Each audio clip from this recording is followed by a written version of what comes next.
ജീവനൊടുക്കിയത് 360 ഡോക്ടർമാർ, ചികിത്സ വേണ്ടുന്ന ചികിത്സകർ. ഇന്നും മലയാളികൾ ഉണർന്നത് വയനാട്ടിൽ ഒരു യുവ ഡോക്ടർ ആത്മഹത്യ ചെയ്തു എന്ന വാർത്ത കേട്ടുകൊണ്ടാണ്. മേപ്പാടിയിലെ സ്വകാര്യ മെഡിക്കൽ കോളേജായ ഡോക്ടർ മൂപ്പൻസ് മെഡിക്കൽ കോളേജിലെ ജനറൽ സർജറി വിഭാഗം അസിസ്റ്റന്റ് പ്രൊഫസർ 31കാരിയായ ഡോക്ടർ കെ ഫെലിസ് നസീറിനെയാണ് ആശുപത്രി ക്യാമ്പസിലെ വസതിയിൽ തൂങ്ങി മരിച്ച നിലയിൽ ഇന്ന് രാവിലെ കണ്ടെത്തിയത്. യുവ ഡോക്ടർ ആത്മഹത്യ ചെയ്തതിന് പിന്നിൽ ദാമ്പത്യ ബന്ധത്തിലുണ്ടായ പ്രശ്നങ്ങളാണെന്നാണ് പ്രാഥമിക സൂചന. ഡോക്ടറെ, എനിക്ക് മാനസിക വിഷമം സഹിക്കുവാൻ പറ്റുന്നില്ല.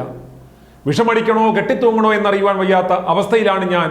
പക്ഷേ കുഞ്ഞുങ്ങളുടെ മുഖമോർത്താണ് ഞാൻ അത് ചെയ്യാത്തത്.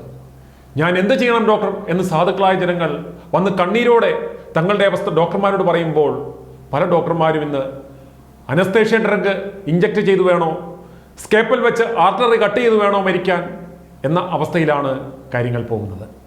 അവർ രോഗിയോട് എന്ത് പറയാനാണ്? ഒരു പച്ച മനുഷ്യജീവി എന്നതിലുപരി ഡോക്ടർ എന്ന പദവി നൽകുന്ന അധിക സമ്മർദ്ദവും കൂടി സഹിക്കാൻ വയ്യാഞ്ഞാണ് പലരും ജീവനൊടുക്കുന്നത്.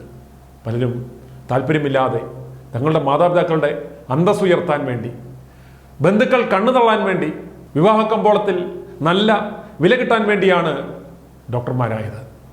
പ്രാർത്ഥിക്കുവാൻ ഓരോരുത്തർക്കും ഓരോരോ കാരണങ്ങൾ എന്ന് പറയുന്നത് പോലെ ചാകാനും ഓരോരുത്തർക്കും ഓരോരോ കാരണങ്ങൾ. ഈ വിഷയത്തിൽ പണ്ഡിതനെന്നോ പാമരനെന്നോ ഡോക്ടറെന്നോ പേഷ്യൻ്റെന്നോ ആണെന്നോ പെണ്ണെന്നോ വ്യത്യാസമില്ല. ഉദ്ദേശിച്ചതുപോലെ കാര്യങ്ങൾ നടക്കുന്നില്ല. ചെറിയൊരു വിഷമം വന്നപ്പോൾ അന്നേരെ പോയി ആത്മഹത്യ ചെയ്യുന്നു. വലിയ വിദ്യാസമ്പന്നരെന്ന് ചികിത്സകരെന്ന് നാം കരുതുന്ന ഡോക്ടർമാർ പോലും ആത്മഹത്യ ചെയ്യുന്നു എന്ന് കേൾക്കുമ്പോഴാണ് അപ്പോൾ വെറും സാധാരണക്കാരുടെ കാര്യമോ എന്ന് നാം ചോദിച്ചു പോകുന്നത്.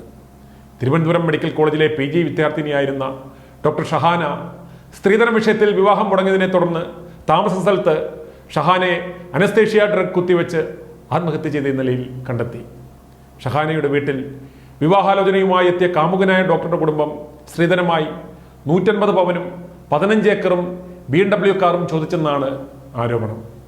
അതുപോലെ തിരുവനന്തപുരം മെഡിക്കൽ കോളേജിലെ യുവ ഡോക്ടർ അഭിരാമി ബാലകൃഷ്ണൻ കഴിഞ്ഞ 4 മാസത്തിനിടയിൽ ജീവനൊടുക്കുന്ന തിരുവനന്തപുരം മെഡിക്കൽ കോളേജിലെ രണ്ടാമത്തെ ഡോക്ടറാണ്. വെള്ളനാട് സ്വദേശിനിയും മെഡിക്കൽ കോളേജിലെ സീനിയർ റെസിഡന്റുമായിരുന്ന ഡോക്ടർ അഭിരാമിയെ താമസ സ്ഥലത്ത് മരിച്ച നിലയിൽ കണ്ടെത്തുകയായിരുന്നു. തിരുവനന്തപുരം ജനറൽ ആശുപത്രിയിലെ അനസ്തേഷ്യ വിഭാഗം ഡോക്ടറായ 50കാരനായ വിപിനെ മയങ്ങാനുള്ള മരുന്ന് കുത്തിവെച്ച് തോട്ടിലേക്ക് ചാടി ആത്മഹത്യ ചെയ്ത നിലയിൽ കണ്ടെത്തി. ഇദ്ദേഹത്തിൻ്റെ ഭാര്യയും ഡോക്ടറാണ്. കഴിഞ്ഞ 10 വർഷത്തിനിടെ രാജ്യത്ത് ജീവനൊടുക്കിയത് 360 ഡോക്ടർമാരാണ്. അതിൽ കേരളത്തിൽ ഇക്കഴിഞ്ഞ വർഷം മാത്രം ജീവനൊടുക്കിയവർ 21 പേരാണ്. ഡോക്ടർമാരുടെ മാനസിക ശാരീരിക അവസ്ഥയിലെ താളപ്പിഴകൾ അവരെ ആത്മഹത്യയിലേക്ക് നയിക്കുന്നതായാണ് പഠന റിപ്പോർട്ടുകൾ പറയുന്നത്.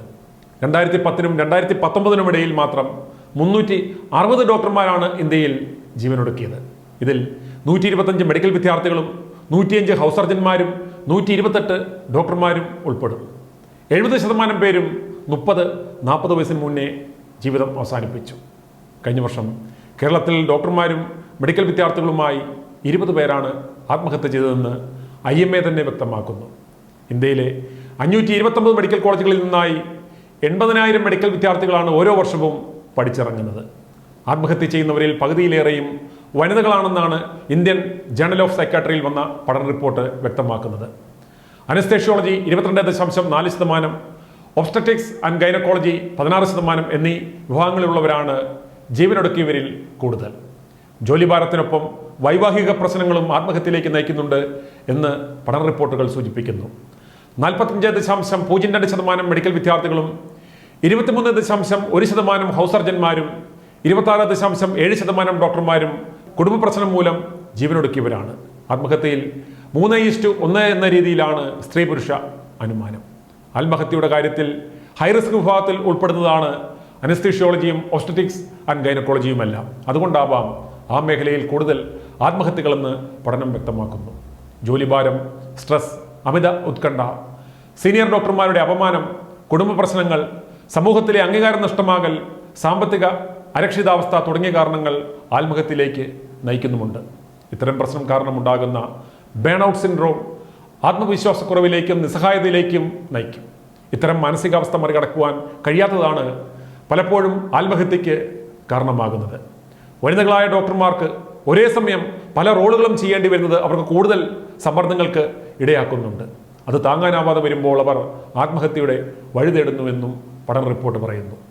ഡോക്ടർമാരുടെ ഇടയിൽ ഇത്തരം ആത്മഹത്യാ നിരക്കുകൾ കൂടുമ്പോഴും ഈ വിഷയത്തിൽ പഠനം നടത്തേണ്ടുന്ന പരിഹാര നടപടികൾ കൈക്കൊള്ളുന്ന IMA ഘടകം തികഞ്ഞ പരാജയമാകുകയാണ്. ആരോഗ്യമേഖലയിലെ വെറും ഒരു തൊഴിലാളി സംഘടനയായി ഇത് അധപ്പതിച്ചു കഴിഞ്ഞു. ഇടയ്ക്ക് ഡോക്ടർമാർക്കെതിരെ അക്രമമുണ്ടാകുമ്പോൾ സമരം ചെയ്യാനും ബഹളം വെക്കാനുമുള്ള, സർക്കാരിനെ വിറപ്പിക്കാനുള്ള വെറും ഒരു തൊഴിലാളി സംഘടന എന്ന നിലയിലും ഒരു മാഫിയ പ്രസ്ഥാനം എന്ന നിലയിലും ഈ പ്രസ്ഥാനം അധപ്പതിച്ചു എന്ന് പറയാം. IMA എന്ന പേര് ദുരുപയോഗം ചെയ്ത് ചാരിറ്റബിൾ ട്രസ്റ്റ് എന്ന പേരിൽ രജിസ്റ്റർ ചെയ്യപ്പെട്ട ഈ സംഘടന അബ്കാരി നിയമങ്ങൾ ലംഘിച്ച് മദ്യക്കച്ചവടം നടത്തുക, ഡോക്ടർമാർക്ക് എന്ന പേരിൽ ഫ്ളാറ്റുകൾ ഉണ്ടാക്കി റിയൽ എസ്റ്റേറ്റ് കച്ചവടം നടത്തുക, IMA ഹോംസ് എന്ന ഒരു നക്ഷത്ര സൗകര്യങ്ങളുള്ള ആഡംബര ഹോട്ടൽ പോലെയാണ് പ്രവർത്തിക്കുന്നത്. വഴിവിട്ട ഇടപാടുകളിലൂടെ സ്പോൺഷിപ്പ് എന്ന പേരിൽ കോടികൾ മേടിച്ച് പെയിന്റ് ഉൽപ്പന്നങ്ങൾ, വാട്ടർ ടാങ്കുകൾ ഉൾപ്പെടെ അംഗീകാരങ്ങൾ നൽകുക. ഇപ്രകാരം ചെയ്ത് 50 കോടിയുടെ ഫിക്സഡ് ഡിപ്പോസിറ്റുള്ള IMA കേരള ഘടകം ശതകോടികളുടെ ബിസിനസ് ഇടപാടുകൾ നടത്തി വൻപിച്ച ടാക്സ് വെട്ടിപ്പ് നടത്തിയെന്നാണ് കഴിഞ്ഞ ദിവസം GST ഇന്റലിജൻസ് ഡയറക്ടർ ജനറൽ ഹൈക്കോടതിയിൽ സത്യവാങ്മൂലം സമർപ്പിച്ചത്. IMA ഭാരവാഹികൾ അനധികൃതമായി കോടികൾ തട്ടിച്ചു എന്നും റിപ്പോർട്ടിൽ പറയുന്നു. IMA കേരള ഘടകത്തിന്റെ ഇപ്പോഴത്തെയും മുൻപുള്ളതുമായ ഭാരവാഹികളുടെ സകല സ്വത്ത് വിവരങ്ങളും അന്വേഷിക്കുവാൻ കേന്ദ്ര ഏജൻസികൾ തുടങ്ങിയിട്ടുണ്ട് എന്നാണ് വിവരം. ഈ തീവെട്ടികൾക്ക് ഡോക്ടർമാർ ആത്മഹത്യ ചെയ്താൽ എന്ത്, ഇല്ലെങ്കിൽ എന്ത്?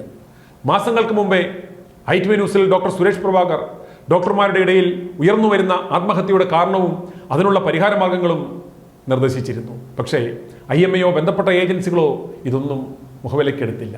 ഇനി എത്ര ഡോക്ടർമാർ കൂടി ആത്മഹത്യ ചെയ്താലാവണം ഇവർ ഒന്ന് അനങ്ങി തുടങ്ങുന്നത്? IMA നേതാക്കളുടെ പലരുടെയും മക്കൾ ഇന്ന് MBBS വിദ്യാർത്ഥികളോ ഹൗസ് സർജൻസി ചെയ്യുന്നവരോ PGക്ക് പ്രിപ്പയർ ചെയ്യുന്നവരോ ഒക്കെയാണ് എന്ന് മറന്നുപോകരുത്. ഇതൊന്നും എന്നെയും എൻ്റെ കുടുംബത്തെയും ബാധിക്കുന്ന കാര്യമല്ല എന്ന് നിസ്സാരവൽക്കരിക്കുകയും ചെയ്യരുത്. ഓർക്കുക, എല്ലാ ജീവനും വിലയുണ്ട്.